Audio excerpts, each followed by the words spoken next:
noite e bem-vindos a mais um programa Cá Entre Nós. Hoje nós temos a satisfação de estar recebendo aqui o Igor Cerqueira, psicólogo do CRAS.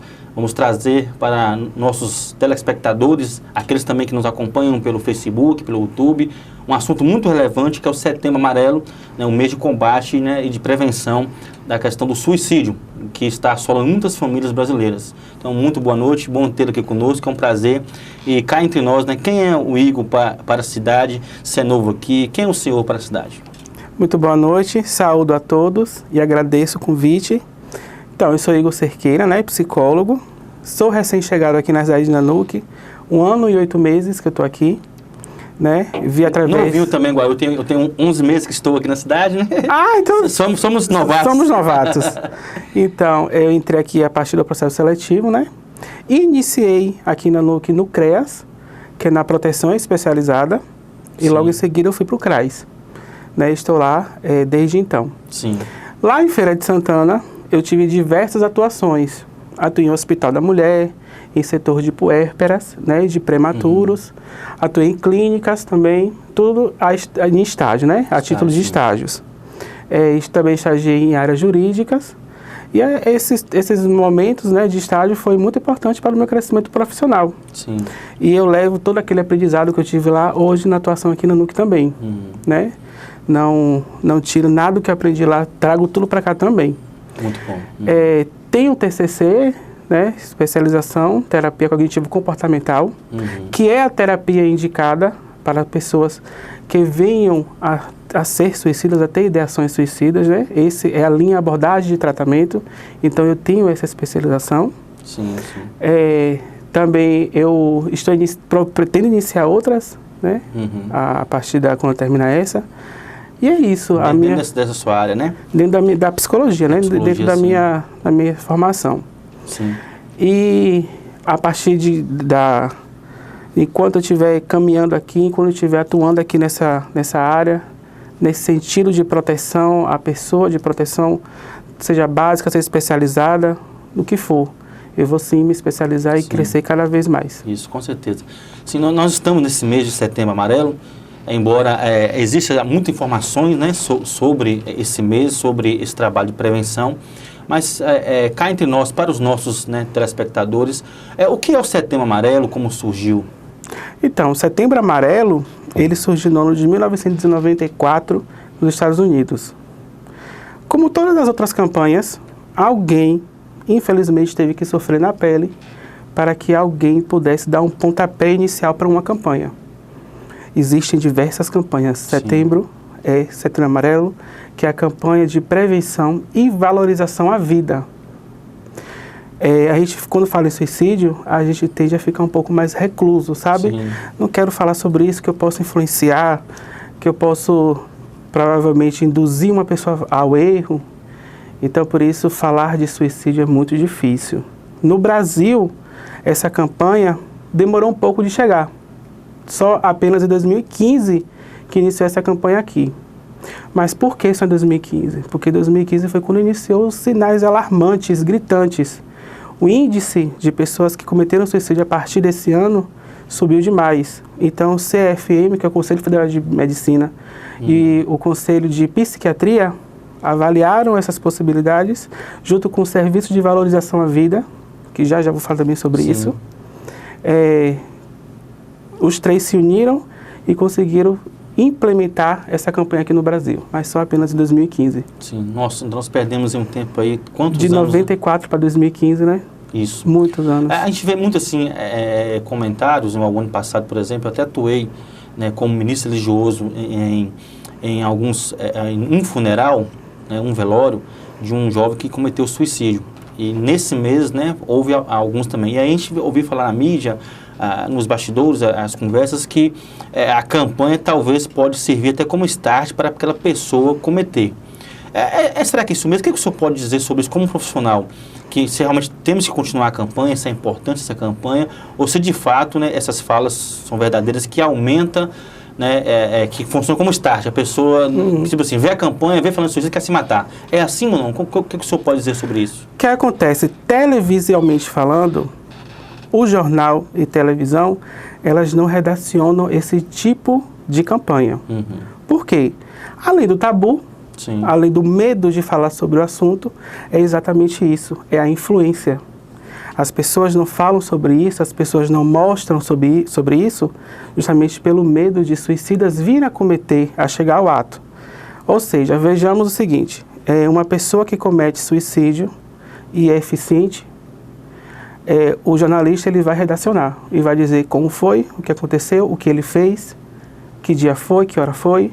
Então vai dar todos os detalhes para uma eficiência, para que isso possa vir a acontecer. Sim. Uma pessoa que está assistindo vai pensar o quê? Se deu certo com ele, vai dar certo comigo.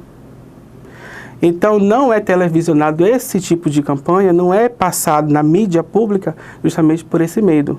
Só que é muito ao contrário. Uhum. Tem que dizer sim, tem que gritar sim, tem que alarmar sim. Que é para as pessoas pararem de botar pano quente e tratar isso com mais seriedade. Sim. Então a campanha é importantíssima, né? Sim. E assim, para a gente que somos leigos no assunto, aqueles também que estão nos assistindo. Quais são os principais sinais, se existe esse tipo de sinais, alguma coisa que dá para identificar que a pessoa está próxima, né, ou adoecendo para chegar a esse ponto? Existe alguma técnica, existe alguma situação que dá para a gente entender esses sinais? Existem sinais sim. Sinais existem tanto verbalizados quanto comportamentais. Sim. No caso de sinais verbalizados, a pessoa, o suicida, né, ele tende a ter desvalorização à vida. Ele vai verbalizar que ele não quer mais viver, que ele está achando a vida um saco, que ele não quer realizar tarefas novas, que ele não gosta mais de pessoas próximas a ele, que ele não quer mais ter novos amigos. É desvalorização total à vida. E Freud também vai explicar esse sentido como uma pulsão de morte. O que é que vem a ser a pulsão de morte?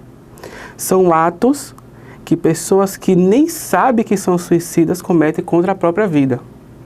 É uma pessoa que é cardíaca e come muita gordura.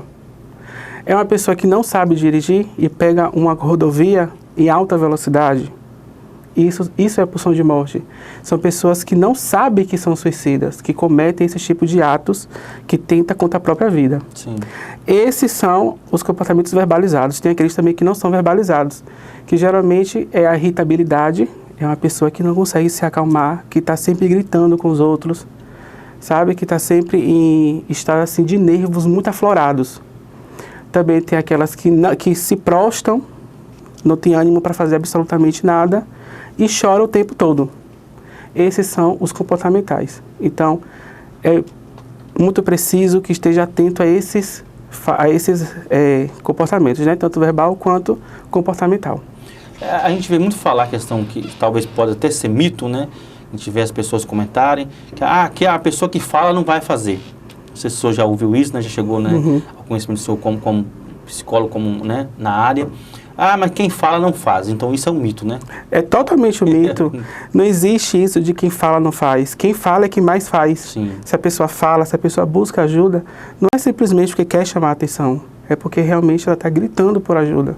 Então se alguém falar, se você ouvir alguém dizendo isso, com todas as letras, eu não quero viver, tente ajudá-lo. Bem, estamos chegando ao final do nosso primeiro bloco. O papo está muito bom. É um papo, né, um pouco pesado, né? Pesado e necessário. E necessário, né? Mas vamos dar uma pausa agora nesse momento e em breve estaremos retornando com o nosso segundo bloco do programa Cá Entre Nós.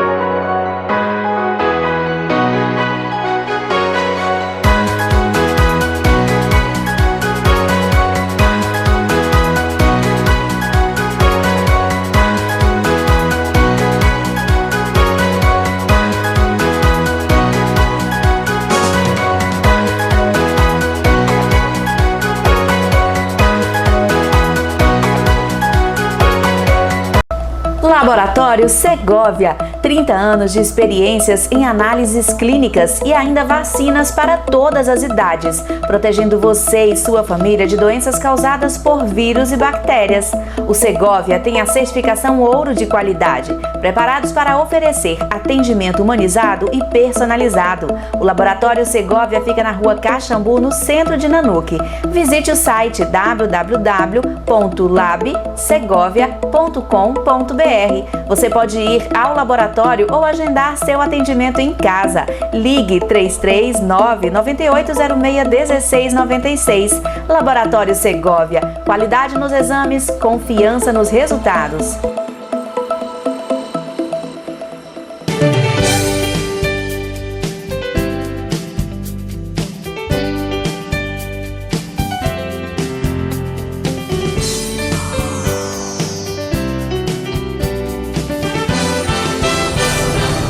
Boa noite, bem-vindo ao nosso segundo bloco do nosso programa Cá Entre Nós. Hoje nós estamos aqui com o Igor Cerqueira, psicólogo do CRAS, trazendo informações para nós, para a comunidade, sobre o Setembro Amarelo, sobre essa questão do suicídio, que é um tabu para a nossa sociedade, infelizmente, ainda falar sobre esse assunto, um assunto que não escolhe classe social, não escolhe, né, famílias, alastra, destrói qualquer família.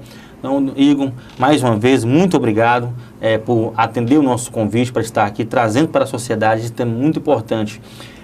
E no segundo bloco, nós queremos saber, pode-se obrigar uma pessoa a buscar o tratamento, uma pessoa que está depressiva, uma pessoa que dá para se entender que ela está começando, não sei se posso dizer isso, né, dessa forma, um processo para ser suicida. Tem como obrigar a tratar? Como pode funcionar isso? De maneira nenhuma. Não se pode obrigar alguém a absolutamente nada. Uhum. Inclusive, mesmo que seja para seu próprio bem.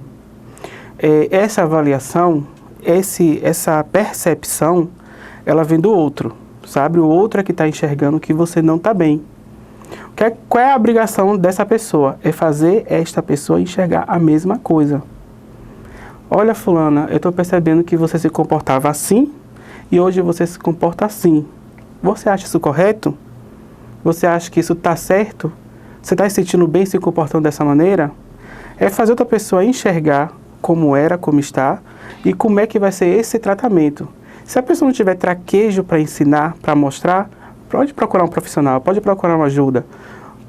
Igor, eu tenho uma amiga que é assim, assim, assim, eu quero fazer ela enxergar, como é que eu faço? Você pode procurar um psicólogo, um psiquiatra, uma pessoa que tenha mais instrução, não tem problema. Se informar é o principal modo de agir dessas maneiras, né? Pontuais assim. Então, mostrou como é que acontece, como é que era, como é que está, aí sim, a terapia acontece, mas só com aceitação. Até porque na terapia a pessoa tem que se entregar, né? Tem que querer, porque é um processo muito doloroso. Sim. Então, se você for frequentar a terapia, se você for a uma terapia não querendo, você não vai evoluir nunca. Você não vai se dedicar. Então, não pode obrigar ninguém a fazer terapia. Quais atividades podem ajudar a afastar essa ideia do suicídio, afastar essa vontade, esse desejo, né, de acabar com a sua vida, de não ter mais, acho que posso dizer, de não ter mais o desejo de viver, né? Uhum. O que pode fazer? O que pode afastar? Quais atividades podem estar ajudando? Pois é, digamos que a pessoa viu que está apresentando um comportamento suicida, mas não quer fazer terapia, não quer entrar com tratamento medicamentoso, não quer ir ao médico. O que é que faz? Atividades prazerosas, atividades de lazer. Existe um neurotransmissor chamado serotonina, que é o neurotransmissor da felicidade. E esse neurotransmissor só é liberado com atividade física. Então, correr, caminhar numa lagoa, sabe, fazer academia, musculação, tudo isso estimula a liberação desse hormônio. Até o simples ato de você ir na sorveteria e tomar um sorvete já vai te fazer bem. Sim. Qualquer atividade que você sinta prazer é uma atividade que você pode estar substituindo, que possa vir a substituir o tratamento de terapia ou medicamentoso. Não estou dizendo que é milagroso ou que você pode apenas fazer isso, não é isso.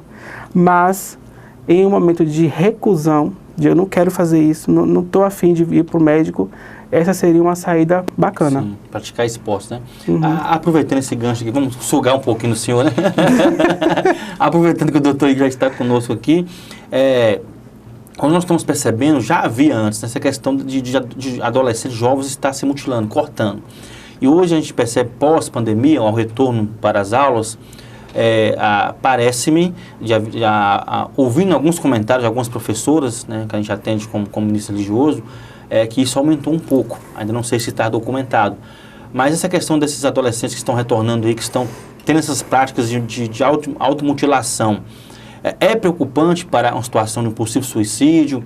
Ou podemos também usar essas mesmas práticas de afastamento, de fazer eles voltar a ser felizes, alegres? O que o senhor pode dizer sobre isso? A prática de mutilação é um sintoma, tá? Ninguém começa a se cortar, a se automutilar, porque acha isso divertido. Então, esse é um sintoma de um suicida. Existe uma dor mental muito grande, uma dor que você não sabe de onde vem e como saná-la. Se a dor é mental, meu corpo está bem, a dor é mental. Então, eu vou mutilar meu corpo para acabar com essa dor. Sim. Esse é o pensamento de quem se mutila. E geralmente as mutilações realmente acontecem justamente com os adolescentes. Adolescentes, eles são pessoas muito vulneráveis, justamente por causa da idade, dessa transição da adolescência para a fase adulta. Então, eles ficam muito suscetíveis a absolutamente tudo. Eles replicam o comportamento. Se a minha amiga está fazendo isso, eu vou fazer a mesma coisa. Ela está se sentindo bem, eu também vou me sentir bem. Então, esse comportamento espelho acontece muito entre os jovens. Às vezes, ele não tem absolutamente nada, mas só por ver que outra pessoa está fazendo, ele vai fazer igual. É por isso que existe a instrução também nas escolas. Existe psicólogo, é obrigatório, é lei. Tem que haver psicólogos e assistentes sociais nas escolas para que esses adolescentes sejam direcionados, sejam avaliados para um tratamento de quem faz isso, né? Quem comete esses atos. A pandemia, ela foi assim, estressante e totalmente aversiva para muitas pessoas. Por que não para adolescentes? Né? Aliás, principalmente para os adolescentes. Então, pessoas que se mutilam, sim, elas podem vir a ser suicidas. Nós temos alguns relatos de algumas professoras nesse retorno, né, das aulas presenciais. Aqui próprio na NUC, creio que aconteceu 2 ou 3 casos que eu tive conhecimento da criança de ter surto nas escolas. A criança chega na sala de aula lá e de uma hora para outra ter esse surto, né? Já pode-se começar a ter esse cuidado com essa criança que teve esse tipo de comportamento? Então, crianças que têm surto nas escolas, é fundamental que sejam avaliadas. Sim. Por que está acontecendo esse surto? É surto de quê? O que é que ela tem? É um autista? É um TDAH? É um transtorno de personalidade? O que é? Não existe, pastor, exame de imagem que você vai no médico, você entra em uma câmara e saia lá um teste. Não existe isso. Doença mental, ela é totalmente clínica, o diagnóstico, sabe? É a avaliação de comportamento, de verbal. É isso que diagnostica uma criança que comete esse tipo de surtos, né? Que faz esses surtos.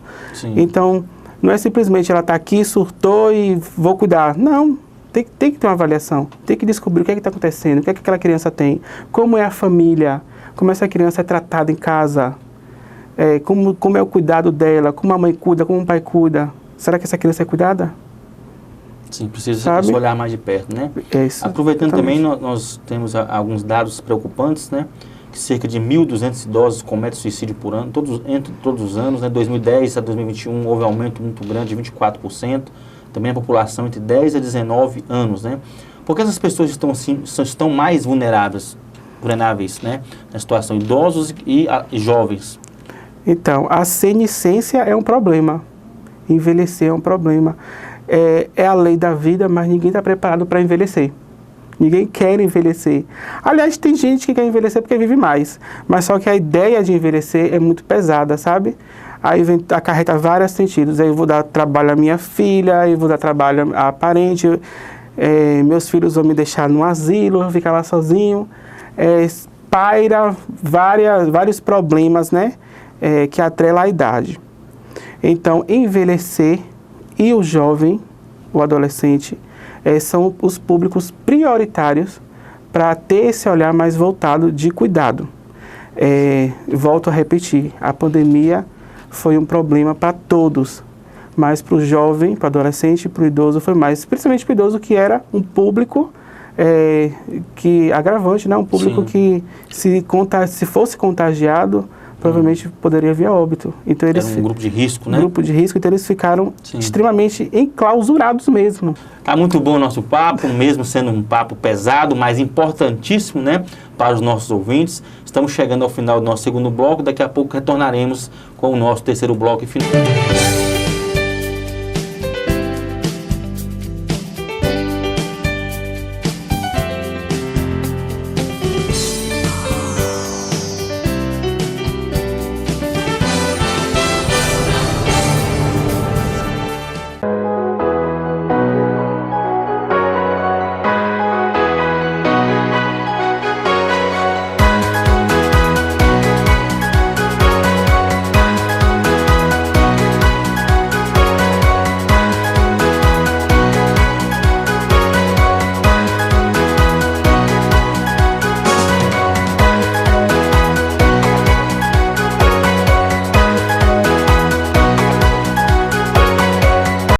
Laboratório Segovia, 30 anos de experiências em análises clínicas e ainda vacinas para todas as idades, protegendo você e sua família de doenças causadas por vírus e bactérias. O Segovia tem a certificação ouro de qualidade, preparados para oferecer atendimento humanizado e personalizado. O Laboratório Segovia fica na Rua Caxambu, no centro de Nanuque. Visite o site www.labsegovia.com.br. Você pode ir ao laboratório ou agendar seu atendimento em casa. Ligue 339-9806-1696. Laboratório Segovia. Qualidade nos exames, confiança nos resultados.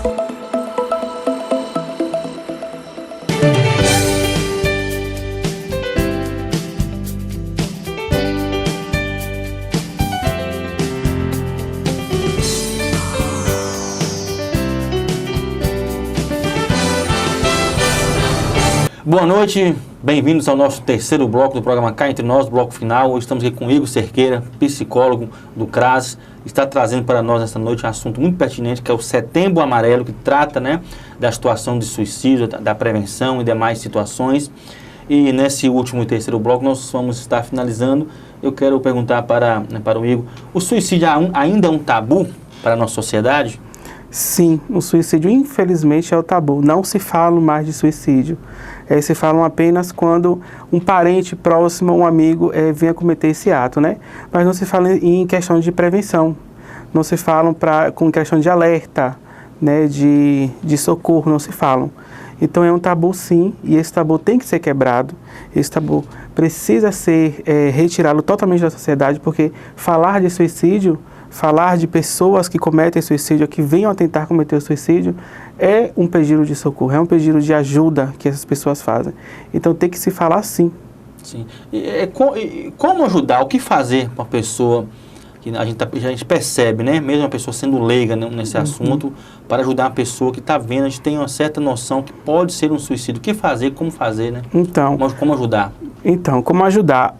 A primeira parte assim, de se ajudar inicial é você ceder os seus ouvidos, sabe?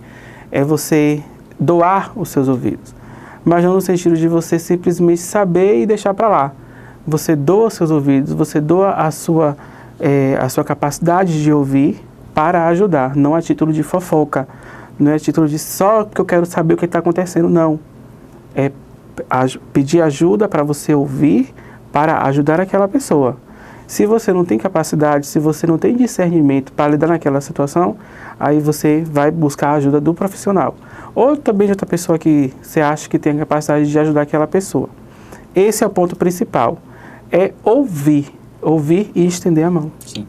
Aí você ouviu uma pessoa, você percebeu, ela na conversa, ela vai falar assim, olha, eu não quero mais viver, eu quero acabar com a minha vida, estou pensando nisso, como vai ser, se eu vou me enforcar, se eu vou, né, fazer qualquer um outro ato e contra a minha vida. Onde eu buscar no município, quais são os programas, o que eu posso fazer para estar ajudando essa pessoa? Então, transtornos mais severos, né, mais graves, direcionados ao transtorno mental, existe o CAPS, Sim. que é o Centro de Atenção Psicossocial. Aqui na NUC temos esse CAPS, temos esse serviço. Então, o CAPS ele é direcionado mais para esses transtornos mais graves, São pessoas que podem vir a cometer suicídio e gritam mais, né? Falam mais, se comportam mais dessa maneira. Também tem as clínicas, né, psicológicas, aqui no que tem psicólogos sim que atendem, tanto no particular quanto no público. Existe a policlínica também, mas a policlínica é mais voltada ao tratamento terapêutico comportamental, né? Ou de outra abordagem do profissional. Isso aí é de cada profissional, mas existe também esse atendimento. Em casos de surtos, a pessoa está de surto, a pessoa quer se jogar da ponte, chama a SAMU, sabe? A SAMU, ela tem capacidades profissionais de agir de imediato. Isso que eu ia perguntar, um fato preocupante, a pessoa surtou, precisa desse apoio, né? Geralmente, até um ponto atrás, era só polícia. É só 190, coitados dos policiais, tipo assim... Para proteger tanta gente, né? O policial tinha que ser psicólogo, psiquiatra e até pastor para orar. A pessoa está surtada e às vezes até ia ter que usar a força para algemar, não tem um preparo e a população ainda falava mal, né?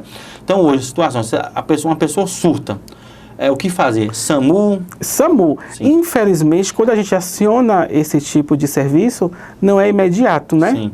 Não vem imediatamente. Então, ligue, acione esse programa. Se não veio, segura, tenta controlar aquela pessoa, tenta abraçá-la, tenta chamar ela assim para o seu lado. Essas pessoas, elas precisam de que sejam apertadas, sabe?